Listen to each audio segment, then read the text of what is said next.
Hello guys and welcome back into a new brand video. In today's tutorial, I'm going to show you how to start Etsy print on demand. So make sure to watch the video to the end and follow these simple steps. So now all you will be needing to do is to open your shop manager, and from there you will be able to start like integrating some print on demand services within your Etsy account.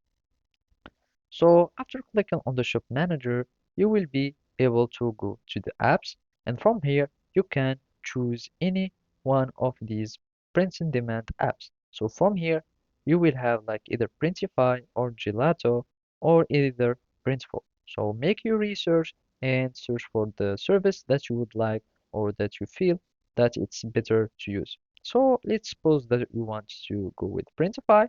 You click on learn more and then it will connect your Etsy store within the Printify store.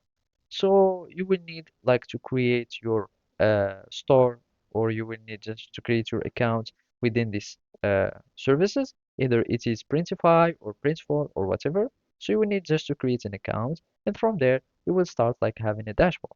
So there you will be needing to create catalogs that will be your listings here in uh, Etsy, and then you will be able like uh, to create the catalog, and whenever like your listing getting a purchase or an order, it will be automatically added to here, or automatically that will be sent to Printify, and from there you will find it here in the order, and basically then you will need to approve it. So in this case, the approval is automatic.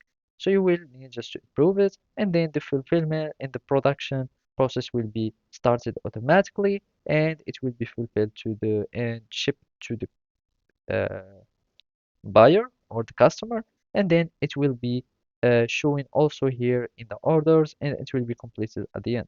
So basically that's it. Thank you for watching and see you next time.